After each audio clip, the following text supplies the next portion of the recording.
हदभन्दा नि प्यारो छौ तिमी त वनको जडीबुटी हृदयसँग सीमित हदभन्दा नि प्यारो छौ तिमी त वनको जडीबुटी। मैले हिँड्ने बेला पनि यत्रो पैसा कसैलाई मेरो जीवनमा पहिले थिएन भन्ने कुराकानी गरेको यो आयो सर। म आजै दिनभरि टुङ्गोस् भनेको छ। यो के हुन्छ म सरलाई बेलुकासम्म टार्गेट गर्छु भोलिसम्म।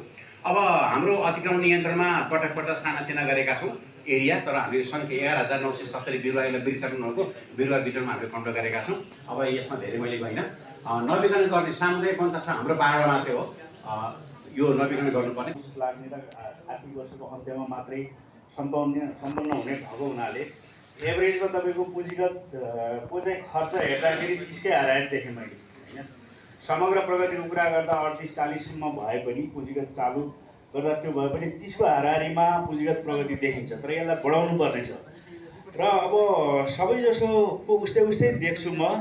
अब मुख्य कुरा भन्दाखेरि मैले कार्यजना नवीकरणको कुरा सबभन्दा हाम्रो फ्ल्यागसिप प्रोग्राम हो। कार्यजना नवीकरणको कुरामा सबै साथीहरूले अब चाहिँ त भएपछि चुनाव आयो कि विभिन्न कारणले हामीलाई चाहिँ एक्सक्युज गर्ने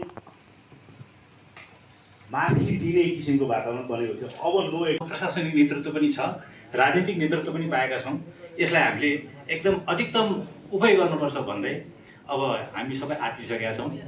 अब आफ्नो 2 शब्द राख्दै र धन्यवाद पनि ज्ञापन गर्दै यो एक दिने समीक्षात्मक गोष्ठीलाई समापन गरिदिनु हुन यस गोष्ठीका समापन समारोहका आदरणीय अध्यक्ष आदरणीय प्रदेश वन निर्देशक श्री विद्यानाथ झाज्यूलाई अनुरोध गर्दै यो कार्यक्रम सञ्चालन गर्दाखेरि मबाट जानमा केही भुल भएको भए म क्षमा याचना पनि गर्न चाहन्छु।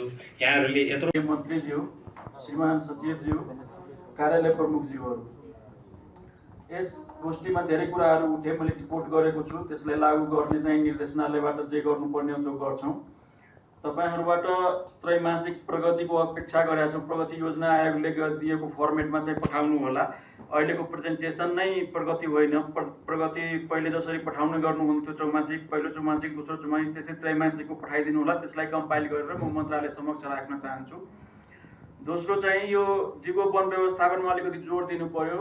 ललितपुरमा, काभ्रेमा हामीले बारम्बार भनेर धेरै प्रगति भएको छ। त्यस्तै अरू जिल्लाहरूमा पनि, खास गरिकन भक्तपुर जस्तो जिल्लाहरूमा मैले एकदम सघन वन देखेको छु। त्यो चाहिँ त्यति राम्रो देखिँदैन। त्यसलाई चाहिँ थिनिङ गरौँ अथवा केही व्यवस्थापनमा जाउँ। व्यवस्थापनमा एक्टिभली लाग्दाखेरि हामी हाम्रो पेसाप्रति इमान्दार हुन्छौँ भन्ने कुरा देखाउँछ। प्रशासनिक पुनर्संरचनाको विषयमा अब यसो देखिँदाखेरि निर्देशनाले खारिज गर्ने देखिए तापनि अहिले चाहिँ स्पष्ट पारिदिनु भयो सचिवज्यू र माननीय मन्त्रीज्यूले। अब कथम कदाचित गरिहालेछ भने त्यस बेला त्यसै अनुसारको आचरण गरौँला, त्यसै अनुसारको हामी रिमेडी खोजौँला। अहिले चाहिँ नहुने नै जस्तो देखिन्छ। वन क्षेत्र जग्गा अन्य प्रयोजनको लागि हामीले